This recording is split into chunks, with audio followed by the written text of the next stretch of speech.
I really thought that they were going to go in alphabetical order and that I was going to be safe because my last name starts with an S, but I guess not. Wow, okay, so thank you so much, John especially. It's been a really amazing journey. I've technically been a member of CIR for 10 years. So yeah, some are slower than others, but the first time I got sober was actually in 2013.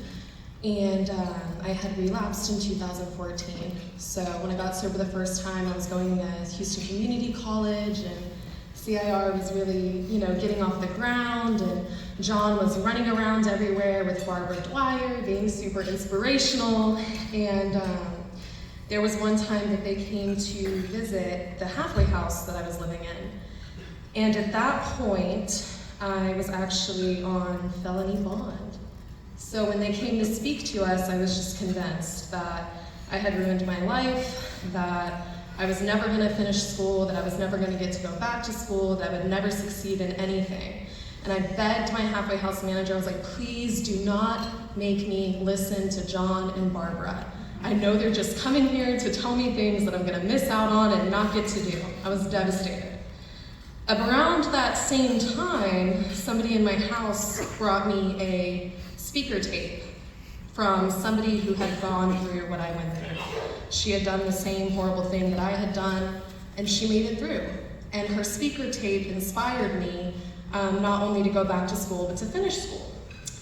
The following year, I was still out waiting sentencing, and I had gotten into UH, and naturally I really wanted to be a part of CIR, and I had to interview with Barbara Dwyer.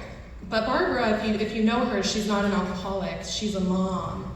And so I really thought that when I told her my horrible, sad story, that she would tell me I'm crazy, that I have no business going to school, and that I was a monster, and to get out of her office.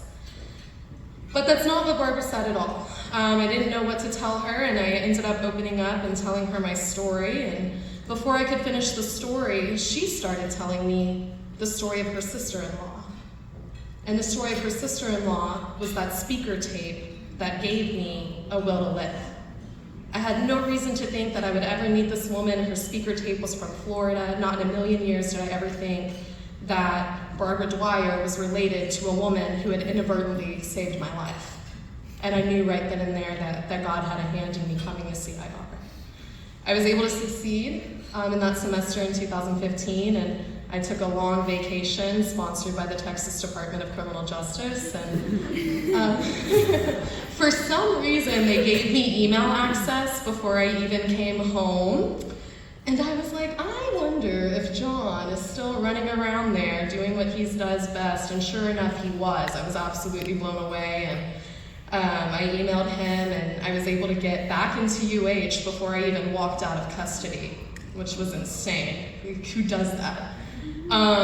Mason and Sean gave me a warm welcome home. They came and heard me tell my story, literally the day that I walked out, and showed me support. Day one support from Cougars in Recovery. I didn't know if I'd be accepted at all, and not only was I accepted, but I was, really loved by everybody. So here I am, we made it. I survived, and I'm just so incredibly grateful to this community. I never thought that I would make it. I never thought that I would graduate. I never thought that I would persevere through what I was going through. But thanks to this fellowship, thanks to my higher power, thanks to my incredible family, we've been able to do that. So, yeah, with that, thank you so much.